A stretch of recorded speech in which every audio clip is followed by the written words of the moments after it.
welcome back to Magnet Brains. My name is CS Payal Popli and इस video से हम शुरू कर रहे हैं एक नया चैप्टर दैट इज प्लानिंग। अब ये चैप्टर बहुत इंटरेस्टिंग होने वाला है, मैं पहले ही बता दूं आप लोगों को। क्यों इंटरेस्टिंग होने वाला है?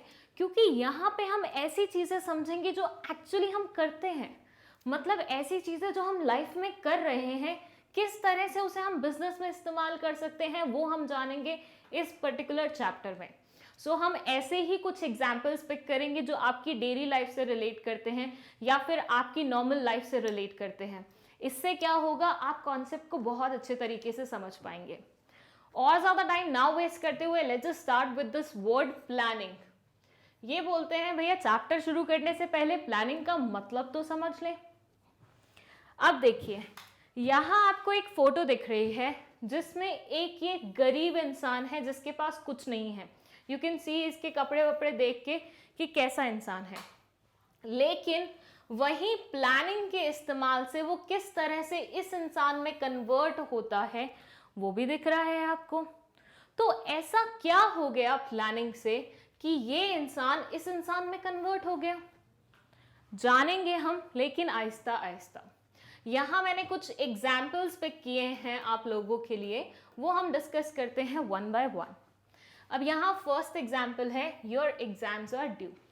ओके, सो आज आप स्कूल गए हैं एंड स्कूल जाते ही आपको एक छोटी सी बैड न्यूज़ मिली है कि एग्जाम स्टार्ट होने वाले हैं नेक्स्ट मंथ से। आई एम प्रीटी श्योर आपको भी मेरी तरह एग्जाम से ज़्यादा लगाव नहीं होगा, बट दो ये हर किसी बच्चे के लिए इंपॉर्टेंट होते हैं क्योंकि आपकी परफॉर्मेंस एनालाइज हो जाती है। सो आपको जब ये न्यूज़ मिली कि नेक्स्ट मंथ से एग्जाम स्टार्ट होने वाले हैं, तो अब आप ऐसा तो नहीं करेंगे कि घर जाएंगे चिल करेंगे, पूरा महीना ऐसा ही निकल जाएगा, एक दिन एग्जाम होगा आप जाके दे आएंगे और खत्म हो गई कहानी। अगर आप ऐसा करते हैं तो आप सीरियसली बहुत चिल्ड आउट पर्सन हैं। But maximum students I am telling you ऐसा नहीं करते। जिस टाइम उन्हें पता लगता है कि अरे एग्जाम स्टार्ट होने वाले हैं, उसी दिन से वो अपना टाइम टेबल बना लेते हैं। इस चैप्टर को इतने दिन देने हैं, इस सब्जेक्ट को इतना टाइम देना है, ये करेंगे वो करेंगे, इसके बाद रिवीजन करेंगे, फिर ऐसा करेंगे फिर वैसा करेंगे, लिख के देखेंगे, प्रैक्टिस कर लेंगे, थोड़ी सी क्वेश्चन पेपर्स देख लेंगे लास्ट ईयर्स के। ये सारी चीज़ें एक इंसान सोचता है कि भैया स्टार्टिंग के 10 दिन पढ़ाई करेंगे, फिर क्वेश्चन देखेंगे, फिर लिख के देखेंगे, फिर एग्जाम पैटर्न को समझने की कोशिश करेंगे। तो ये सारी सीरीज क्या है, आपकी प्लानिंग है।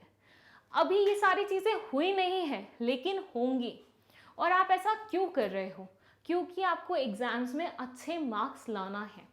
सो इट्स बेसिकली आप आज यहाँ खड़े हो लेकिन आप कहाँ पहुँचना चाहते हो, इसके बीच का जो ये गैप है ये प्लानिंग तय करती है। सो जब आपको पता लगा कि एग्जाम्स ड्यू है तो आप क्या करोगे, उस दिन से डिसाइड करना स्टार्ट करोगे, अपना टाइम टेबल प्रिपेयर करोगे और उसके अकॉर्डिंग ही चीज़ें मूव करेंगी। और यही आपकी क्या कहलाई जाती है, प्लानिंग कहलाई जाती है। इसमें आपने फ्यूचर के बारे में सोचा कि मैं अगले 4 दिन ऐसा करूँगा, मैं अगले 6 दिन ऐसा करूँगी। तो ये सब क्या है, ये फ्यूचर की प्लानिंग है। अभी आपको पता नहीं है कल होने क्या वाला है, बट आप पहले से ही प्लान करके बैठे हो कि ये ऐसा मैं करूँगी। अब इसमें बहुत सारी चीज़ें और ऐड ऑन हो सकती हैं, लेकिन वो सारी हम बाद में पढ़ेंगे क्योंकि हम सिर्फ प्लानिंग का मतलब जान रहे हैं, तो अभी हम इसको बहुत बेसिक लेवल तक रखते हैं। सेकेंड यहाँ एग्जाम्पल मैंने मेंशन किया है, सिस्टर वेडिंग इज कमिंग। आपकी है बहन की शादी। अब देखिए आपकी बहन की शादी अगले 6 महीने में होने वाली है, मतलब ऐसा मानिए 6 महीने बाद आपकी बहन की शादी है।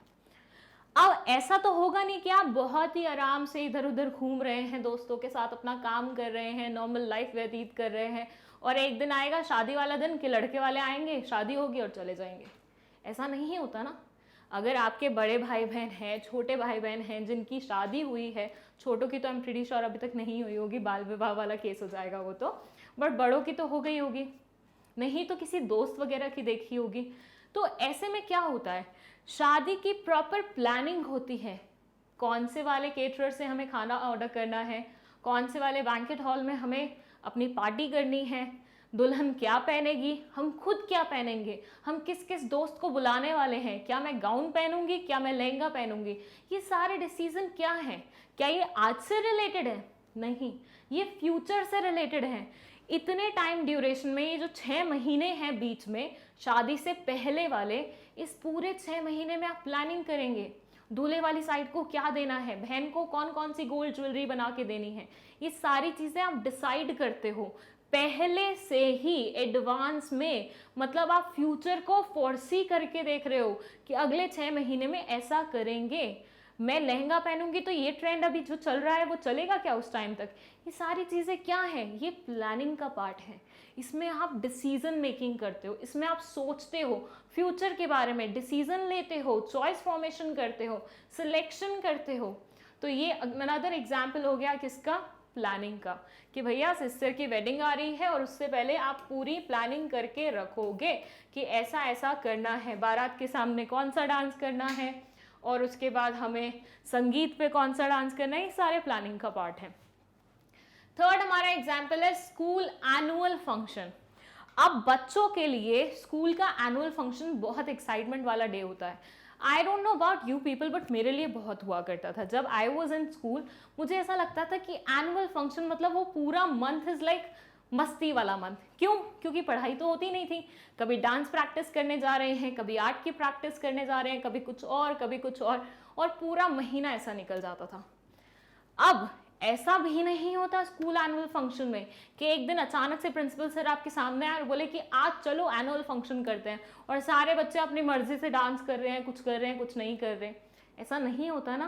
पहले एक सिस्टमैटिक फॉर्मेट में तय किया जाता है कि हमें क्या करना है, कौन कौन सी परफॉर्मेंसेज रखनी है, पेरेंट्स को बुलाना है तो कितने मेंबर्स को बुलाना है फैमिली में से, पेरेंट्स को कब बुलाना है, केटरर कौन सा ऑर्डर करना है, और ये सारी जो डिसीजन मेकिंग होती है वो सारी पहले से ही ली जाती है ताकि आगे चल के जब एनुअल फंक्शन वाला दिन आए तो स्कूल की इंसल्ट नहीं हो, कुछ भी ऐसा हो के। सो बेसिकली ये डिसाइड करना, ये चूज करना कि क्या क्या होगा, कैसे कैसे होगा, कौन कौन परफॉर्म करेगा, कैसे करेगा, सीक्वेंस क्या रहेगा, अवार्ड फंक्शन रखना है कि नहीं रखना है, चीफ गेस्ट किसको बुलाना है, उनको पहले से संदेशा भेजना, ये सब अगेन क्या है, प्लानिंग है। आई एम श्योर अभी तक ये 3 एग्जाम्पल से आप थोड़ा सा आइडिया ले चुके होंगे कि प्लानिंग क्या होती है, लेकिन फिर भी हम डेफिनेशन पढ़ लेते हैं इसकी कि एक्चुअली प्लानिंग क्या है। It says all organizations, whether it is a government, a private business or a small businessman, require planning। ये बोलते हैं भैया प्लानिंग कोई ऐसी चीज नहीं है जो बहुत लार्ज जो ऑर्गेनाइजेशन होते हैं वो करते हैं। नहीं नहीं नहीं, हर वो ऑर्गेनाइजेशन जो काम कर रही है उसको प्लानिंग करनी पड़ती है, चाहे वो गवर्नमेंट वाली हो, चाहे वो प्राइवेट वाली हो, या कोई स्मॉल बिजनेसमैन हो। किसी को भी ऐसा नहीं बोल सकते कि भैया ये वाली एक सेक्शन है जो उसको प्लानिंग नहीं करनी पड़ती। नहीं, छोटे लेवल पे करेंगे, बड़े लेवल पे करेंगे, उससे बड़े लेवल पे करेंगे, लेकिन प्लानिंग हर एक इंसान करता है। जब हर इंसान अपनी लाइफ में प्लानिंग करता है हर एक चीज़ की, तो ऑर्गेनाइजेशंस क्यों नहीं करेंगी, बिजनेसमैन क्यों नहीं करेंगे। जब हम खुद डिसाइड करते हैं 11th के बाद ये करना है, 12th के बाद ये करना है, 10th के बाद कौन सा स्ट्रीम लेना है, ये सारी चीज़ें क्या है, प्लानिंग है। ऐसा तो नहीं होता ना आपने 10th पास कर ली उसके बाद आप सोच रहे हो यार कॉमर्स लूँ या आर्ट्स लूँ या क्या लूँ। ऐसा नहीं होता है ना, आप पहले से ही सोच के रखते हो कि मेरी 10th हो जाएगी ना मैं कॉमर्स लूँगा, मेरी 10th हो जाएगी ना मैं बायो लूँगा। हाँ, कुछ एक्सेप्शनल केसेस होते हैं जो बिल्कुल लास्ट मोमेंट पे डिसाइड करते हैं कि क्या करना है क्या नहीं करना है, like me, but maximum students बहुत पहले से ही प्लान करके रखते हैं कि उन्हें फ्यूचर में क्या करना है और उसके अकॉर्डिंग ही वो अपनी स्ट्रीम चूज करते हैं। अब ये सब भी क्या है, फ्यूचर के बारे में पहले से सोचना, again planning. Planning can be defined as thinking in advance what is to be done, when it is to be done and how it is to be done and by whom it should be done। इतनी सारी चीज़ें, लेकिन ये सारी चीज़ें कोई superficial चीज़ें नहीं है, ये आपकी लाइफ में होती हैं, आप करते हैं, आप सोचते हैं। तो ये बोलते हैं पहले से ही एडवांस में सोच के रखना। What is to be done मतलब करना क्या है, when it is to be done कब करना है, how it is to be done कैसे करना है, and by whom it should be done किसके द्वारा करवाना है। तो ये सारे क्वेश्चंस के आंसर आपकी देती है प्लानिंग। और ये सारे क्वेश्चन के बारे में आप पहले से ही सोच के रखते हो। अब एग्जैक्टली प्लानिंग वैसे ही हो जैसे आपने सोचा था, ये कोई ज़रूरी बात नहीं है। मैंने सोचा था मैं ग्रीन कलर का लहंगा पहनूंगी अपनी बहन की हल्दी में, नहीं सॉरी मेहंदी में, हल्दी में तो येलो पहनते हैं गैस, हाँ। तो मैंने ऐसा सोच के रखा, लेकिन जब मैं शॉप पे गई मैंने देखा यार पिंक कलर का लहंगा तो बहुत बढ़िया लग रहा है, अब मुझे ग्रीन कलर उसके सामने पसंद ही नहीं आ रहा, तो ऐसे सिनेरियो में मैं पिंक ही लूँगी। तो मेरी प्लानिंग हो सकता है कभी कभी वर्क ना करे, लेकिन प्लानिंग करने से आपका थोड़ा सा टाइम, रिसोर्सेज, हर एक चीज़ बच जाती है। प्लानिंग के अपने एडवांटेजेस होते हैं जो कि हम फ्यूचर में पढ़ेंगे, फ्यूचर में क्या आज ही पढ़ेंगे। Then it says, in simple words, we can say planning bridges the gap between where we are standing today and where we want to reach. आज मैं कहाँ खड़ी हूँ, MB के ऑफिस में खड़ी हूँ, पर मैं यहाँ से कहाँ पहुँचना चाहती हूँ, आई डोंट नो कहाँ पहुँचना चाहती हूँ, बट ये जो दूरी है ना, ये प्लानिंग तय करती है। मतलब आप प्लानिंग से इस ब्रिज को, ये कहाँ खड़ी हूँ, कहाँ पहुँचना चाहती हूँ, ये जो ब्रिज है ना, मतलब इससे यहाँ तक लेके, इसको प्लानिंग से हम भरते हैं। वरना अगर आप प्लानिंग नहीं करके रखोगे ना, तो आप कभी यहाँ जा रहे होगे, कभी वहाँ जा रहे होगे, कभी वहाँ जा रहे होगे, कभी वहाँ जा रहे होगे, और फिर पता नहीं कहाँ जा रहे होगे। सो प्लानिंग करना बहुत ज़्यादा इंपॉर्टेंट है, ना सिर्फ ऑर्गेनाइजेशन के लिए बल्कि पर्सनल लाइफ में भी। अब जितना आप इसे अपनी रियल लाइफ से कनेक्ट करेंगे ना बिजनेस स्टडीज पढ़ने में, उतना ज़्यादा मज़ा आएगा, क्योंकि बिजनेस स्टडीज एक ऐसा सब्जेक्ट होता है जो आपकी लाइफ से कनेक्टेड होता है, आपके अराउंड जो चीज़ें चल रही हैं कहीं ना कहीं उससे कनेक्टेड होता है। सो इसको बिल्कुल उसी तरह से पढ़िए। एक आधा चैप्टर होता है बीच में जो बोरिंग लगता है, लेकिन रिमेनिंग चैप्टर्स बहुत इंटरेस्टिंग है, बहुत मज़ेदार है, तो उनको उतने ही मज़े से पढ़ना है अपन सबको।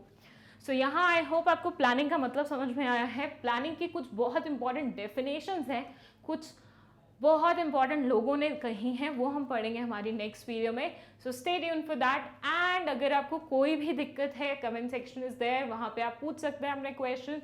Thank you so much for watching this video.